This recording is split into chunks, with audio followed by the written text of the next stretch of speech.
श्री गुरुभ्यो नमः। संस्कृत कक्षायां भवतां भवतीनां च पुनरेकवारं स्वागतम्। अद्य वयं भास्वती द्वितीयभागस्य द्वितीयं पाठं पठामः। पाठस्य नाम वर्तते न त्वं शोचितुमर्हसि, अर्थात तुम शोक करने के योग्य नहीं हो। यह पाठ बुद्ध चरितम इस ग्रंथ के 6ठे सर्ग से संकलित है। जैसा कि हम जानते हैं, बुद्ध चरितम यह रचना महाकवि अश्वघोष की है। अश्वघोष ने महात्मा बुद्ध के उपदेशों का लोक प्रसारार्थ बुद्ध चरितम नाम का महाकाव्य लिखा और वह महात्मा बुद्ध के संपूर्ण जीवन को व्यक्त करने वाला काव्य है। उसके 6ठे अंश से संग्रहित इन रचनाओं को हम पढ़ेंगे। इनमें महानिष्क्रमण के बाद की स्थिति का वर्णन है। जब सिद्धार्थ महानिष्क्रमण के समय अपने घर से बाहर जाते हैं, उनके साथ में उनका एक सेवक भी जाता है। तो वह भार्गव के आश्रम पर जाकर रुकते हैं। गृह त्याग के पश्चात सर्वप्रथम वह भार्गव के आश्रम पर जाते हैं। तो वहाँ गमन की जो स्थिति है, आश्रम को उन्होंने देखा। देखने के पश्चात उनका जो सेवक था उसका नाम था छंदक। उस छंदक को उन्होंने अपने जो आभूषण थे वो उतार कर दिए और वह उन्हें लेकर वापस आता है। पिता को कुछ संदेश कहते हैं। इन्हीं सारी बातों का इन 15 श्लोकों में वर्णन किया गया है। तो हम पढ़ते हैं पहला श्लोक।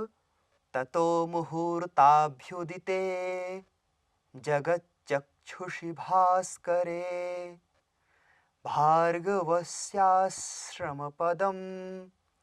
सददर्श नृणाम्बरः।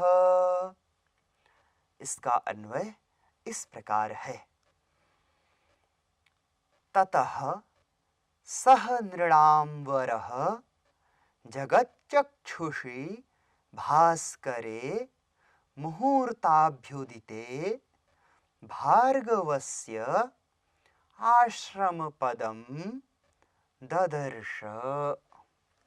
ततः अर्थात तदनंतरम, जब वह निष्क्रमण के लिए महानिष्क्रमण के समय बाहर को निकले, तब उसके बाद सह नृणाम वरः अर्थात वह, सह का अर्थ है वह, नृणाम वरः नृणेषु वरः नृणाम वरः, जो मनुष्यों में श्रेष्ठ हैं, वो अपने कर्तव्यों से, अपने त्याग के बल से वह उस समय सामान्य मनुष्यों से श्रेष्ठ हो चुके थे। इसलिए कहा नृणाम वरः अर्थात नरेषु श्रेष्ठः। कस्मिन् समये, तो आगे कहते हैं जगत चक्षुषि भास्करे मुहूर्ताभ्युदिते अर्थात जगतः चक्षुः जगत चक्षुः तस्मिन् जगत चक्षुषी। तो जगतः चक्षुः का तात्पर्य है, जगत माने संसार और चक्षु पद का अर्थ है आँख। तो संसार के नेत्र कौन है? संसार का नेत्र कहा जाता है भगवान सूर्य को, अर्थात सूर्य देव के उदय होने के बाद ही सब लोग अपनी क्रियाएं करना प्रारंभ करते हैं, सबकी आँखें खुलती हैं।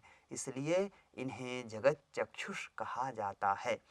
तो जगत चक्षुषी अभ्युदिते, जगत के जो चक्षु हैं वो कौन हैं? आगे विशेषण दिया, विशेष्य पद है भास्करे और विशेषण दिया है वहाँ पर मुहूर्ताभ्युदिते।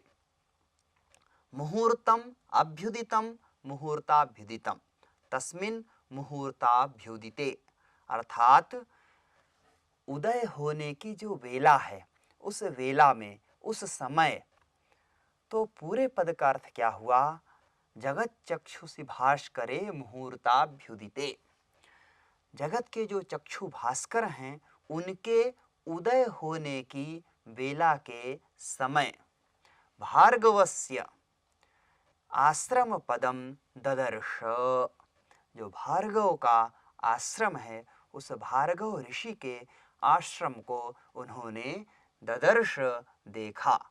ददर्श यह दृश्य धातु के लिट लकार का प्रथम पुरुष का एक वचन है, क्योंकि यहाँ पर कर्ता पद सह है और क्रियापद ददर्श है। प्रथम पुरुष का कर्ता, उसी तरह प्रथम पुरुष और एक वचन की क्रिया का प्रयोग किया गया है। अगला श्लोक है सुप्त विश्वस्त हरिणम स्वस्थ स्थित विहंगमम विश्रांत इव यदृष्ट्वा कृतार्थ इव चाभवत्। इसका अन्वय इस प्रकार है, विश्रांतः इव, विगता श्रांति विश्रांति, श्रांतः अर्थात थके हुए की भांति। तो विश्रांतः इव पद का अर्थ हुआ बिल्कुल श्रांत हो गए हैं, थके हुए हैं, अर्थात थकान से युक्त की भांति। यात्रा करके आ रहे हैं इसलिए थकान हो गई है। तो विश्रांत होने पर भी वह भार्गव आश्रम पर क्या देखते हैं? तो कहा सुप्त विश्वस्त हरिणम, सुप्तः असौ विश्वस्तः, सुप्तश्च विश्वस्तश्च सुप्त विश्वस्तः, सुप्त विश्वस्तः असौ हरिणः सुप्त विश्वस्त हरिणः तम सुप्त विश्वस्त हरिणम, अर्थात विश्वास के साथ सोए हुए हिरण को उन्होंने देखा। दूसरा विशेषण दिया स्वस्थ स्थित विहंगमम, स्वस्थः स्थितः स्वस्थ स्थितः, स्वस्थेन स्थितः स्वस्थ स्थितः, स्वस्थ स्थितास्य ते विहंगाः स्वस्थ स्थित विहंगाः। यहाँ एक वचन का प्रयोग है, तम स्वस्थ स्थित विहंगमम, वह देखते हैं। विहंगम पद का अर्थ है विहायसा, आकाश में जिसकी गति होती है, अर्थात पक्षी। तो वहाँ पे जो हरिण हैं वह भी विश्वास के साथ सोए हुए हैं और उनके ऊपर वहीं साथ में देख रहे हैं कि विहंगम पक्षी भी स्वस्थ स्थित हैं, अर्थात उसी के ऊपर पक्षी भी सोए हुए हैं और वह निष्फिक्र हैं, कोई भय नहीं है, भय रहित है। तो सुप्त विश्वस्त हरिणम पुनश्च स्वस्थ स्थित विहंगमम यद दृष्ट्वा, ऐसी स्थिति को देख करके, आश्रम में ऐसा उन्होंने देखा, यह देख करके कृतार्थः इव चाभवत्, ऐसा लगा मानो कृतार्थ हो गए। यहाँ आना, महानिष्क्रमण करना, घर से जाना हमारा सार्थक हो गया, ऐसी अनुभूति हुई। अगला श्लोक है सविस्मय निवृत्त्यर्थम तपः पूजार्थमेव च स्वाम चानुवर्तितां रक्षन् अश्वपृष्ठादवातरत्। इसका अन्वय इस प्रकार है, सह स्वाम अनुवर्तितां रक्षन् विस्मय निवृत्त्यर्थम तपः पूजार्थम च एव अश्वपृष्ठाद् अवातरत्। सह अवातरत् सहकर्ता पद और अवातरत क्रियापद। शेष को हम देखते हैं क्या है। स्वाम अनुवर्तिताम रक्षन, यहाँ पे स्वाम का तात्पर्य है अपना और अनुवर्तिताम पद का अर्थ है आचरण, अर्थात अपने आचरण की रक्षा के लिए, अपने कर्तव्यों की रक्षा के लिए या रक्षण अर्थात रक्षा करते हुए। व्यक्ति का कर्तव्य है प्रातः काल में अपने नित्य कर्मों को सूर्योदय के समय तक संपन्न करना, चाहे वह नित्य क्रिया, पूजा पाठ, स्नान, योग, व्यायाम आदि क्रियाएं, तो उन क्रियाओं को समय रहते पूरा करना, ये हमारे आचरण में होता है। सिद्धार्थ के भी आचरण में ये है। इसीलिए यहाँ कहते हैं स्वाम अनुवर्तिताम रक्षन, अपनी जो क्रियाएं हैं, अपने जो आचरण हैं, नित्य कर्म हैं, उनकी रक्षा के लिए, और कहा विस्मय निवृत्त्यर्थम, विस्मय की निवृत्ति के लिए। वो जो उन्होंने सोते हुए हरिणों को देखा, बगल से निकल गए लेकिन उनकी निद्रा नहीं खुली, वो सोते ही रहे।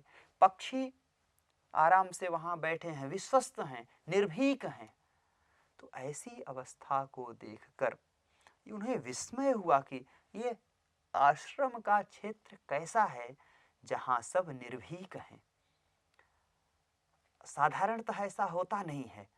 हिरण बहुत चौकन्ना रहने वाला है। हिरण को वातप्रमी कहा जाता है, अर्थात वायु को भी प्रमथन कर देता है, वायु से भी तेज भागने वाला होता है हिरण। इसलिए उन्हें आश्चर्य हो गया।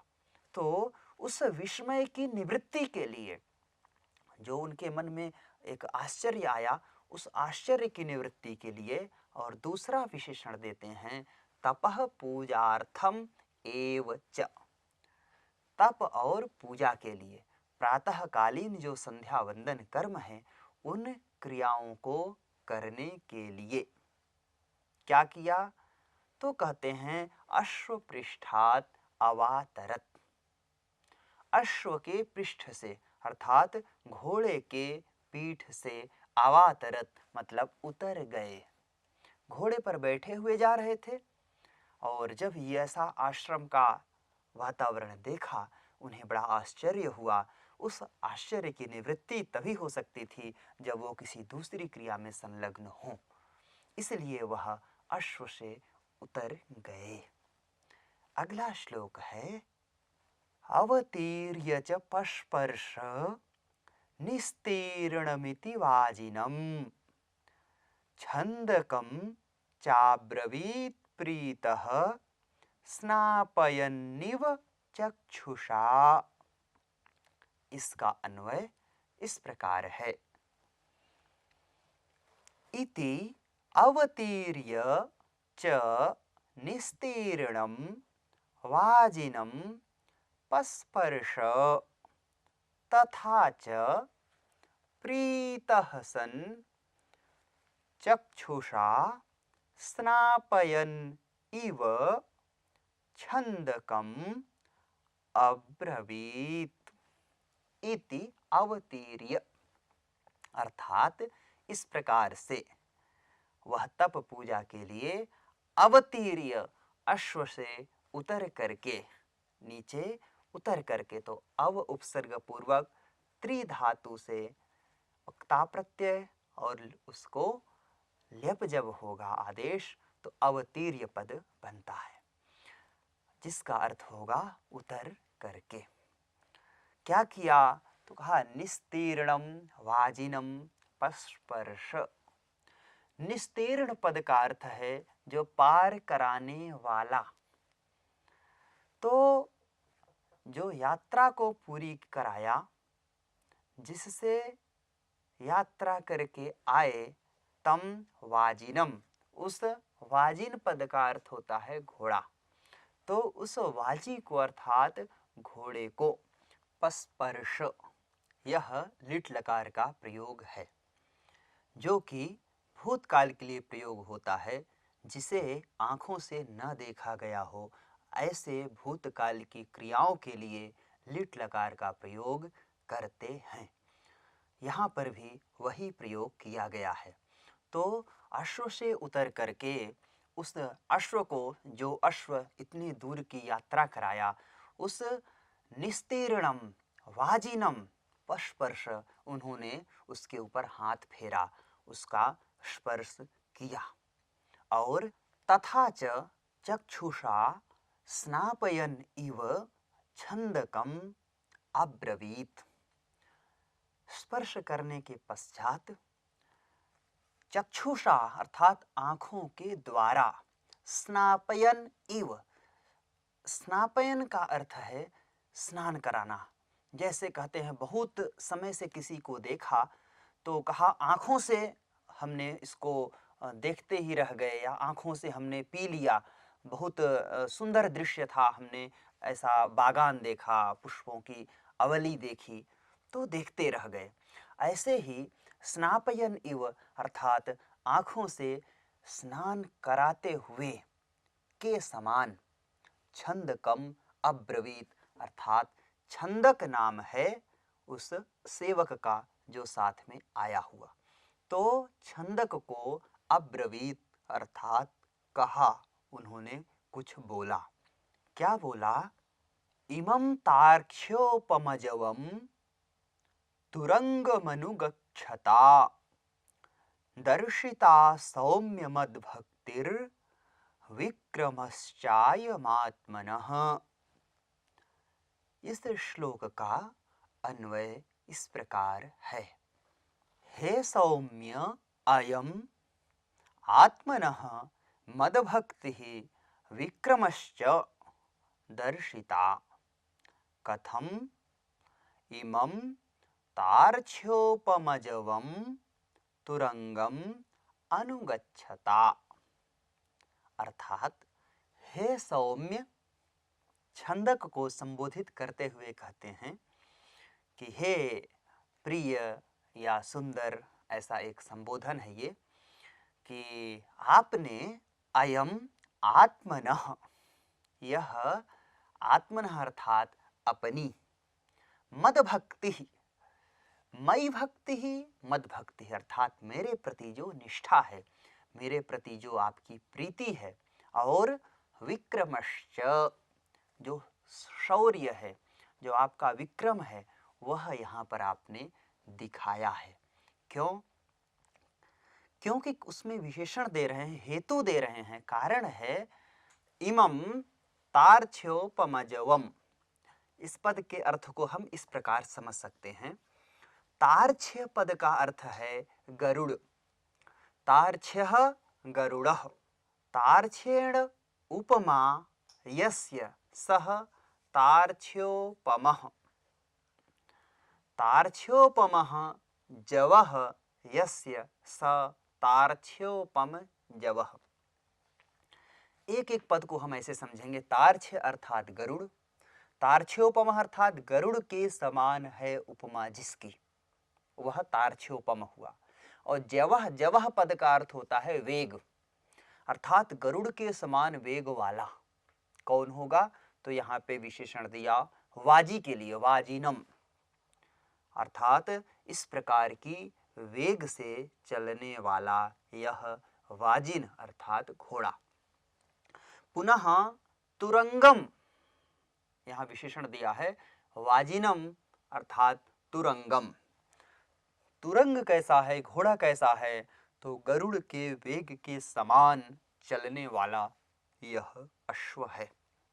और इस अश्व के पीछे अनुगच्छता, अनुपश्चात, गमनशीलः, कः? छंदकः। छंदक उस इस प्रकार के अश्व के पीछे पीछे भी आया। इसलिए कहते हैं कि आपने, हे सौम्य, आपने तार्क्ष्योपमजवम तुरंगम अनुगच्छता मयि भक्ति ही विक्रमश्च दर्शिता। आपने मेरे प्रति अपनी भक्ति और अपने पराक्रम को दिखाया है। कैसे? इस वेग के समान चलने वाले, वेग से चलने वाले अश्व के पीछे पीछे चल करके आपने यह निष्ठा दिखाई है।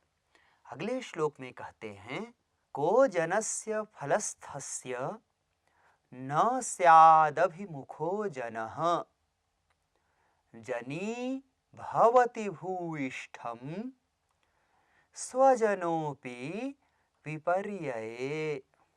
इसका अन्वय इस प्रकार है, कः अभिमुखो जनः फलस्थस्य जनस्य भूयिष्ठं न स्यात् विपर्यये स्वजनः अपि जनी भवति। छंदक को उपदेश देते हुए एक वाक्य कहते हैं, कह जनः अर्थात ऐसा कौन होगा, जनः व्यक्ति ही, कश्चिदपि कोई भी हो सकता है वह, तो कहते हैं कह अभिमुखो जनः अर्थात कौन ऐसा सामने उपस्थित व्यक्ति होगा जो फलस्थस्य जनस्य भूयिष्ठं न स्यात् अर्थात फलस्थ जन के प्रति जिससे लाभ प्राप्त होता है, जो कुछ लाभ प्रदान करने वाले होते हैं अर्थात कल्याणकारी होते हैं, वे भूयिष्ठम न स्यात्। भूयिष्ठम पद का अर्थ है अतिशयेन बहु इति। यहाँ पे इष्ठन प्रत्यय होता है, तो अतिशयेन बहु इति भूयिष्ठम, इसका अर्थ हुआ अत्यधिक। तो कौन ऐसा होगा जो अभिमुख उपस्थित होने पे भूयिष्ठम न स्यात् अर्थात फलस्थस्य जनस्य भूयिष्ठम न स्यात्, जो कल्याणकारी लोग हैं उनके लिए फल प्रदायक अच्छा करने वाला नहीं होता, क्योंकि विपर्यये स्वजनः अपि जनी भवति। कहा जाता है कि जब अच्छी अवस्था होती है, व्यक्ति समुचित अवस्था में रहता है, उन्नत अवस्था को जाता रहता है, वृद्धि करता होता है, उस समय हर कोई उसके अपने स्वजन होते हैं, अपने बंधु बांधव होते हैं। लेकिन विपर्यये सति, जब विपरीत अवस्था आती है, चाहे वो कष्ट में हो या किसी संकट में हो या अन्य किसी बाधाओं से ग्रस्त हो, तो ऐसी अवस्था में विपर्यय अर्थात विपरीत अवस्था आने पर स्वजनः अपि जनी भवति, जो स्वजन लोग हैं, स्वस्य जनः स्वजनः अर्थात अपने लोग, स्वपद का अर्थ होता है स्वयं, और स्वयं की जो जन अर्थात अपने जन, अपने बंधु बांधव, तो स्वजनः अपि जनी भवति। अब जनी भवति को समझना चाहिए। जनी भवति का विग्रह करेंगे, अजनः जनः संपद्यते अथवा अजनः जनः भवति इति जनी भवति।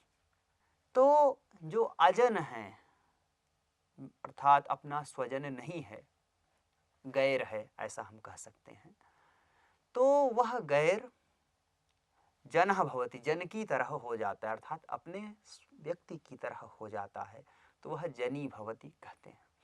तो विपरीत अवस्था में जो स्वजन लोग भी हैं ना, वो स्वजन लोग भी दूसरे की तरह बर्ताव करने लगते हैं अर्थात जन सामान्य के समान व्यवहार करने लगते हैं, उसमें विशेष आत्मीयता नहीं दिखाई पड़ती, वो कष्ट को कोई भी दूर नहीं कर पाता है। इसलिए यहाँ पे ऐसा कहा कि अपने लोग भी उस कष्ट में साथ नहीं निभा पाते, उस कष्ट को दूर नहीं कर पाते, वे अपने लोग भी, अपने परिजन भी अजन के समान हो जाते हैं अर्थात सामान्य जन के समान हो जाते हैं। इस प्रकार से हमने इन 6 श्लोकों का अध्ययन किया। न त्वं शोचितुमर्हसि, इस पाठ के अवशिष्ट श्लोकों को हम इसी क्रम में अगली बार पढ़ेंगे। तब तक के लिए धन्यवाद।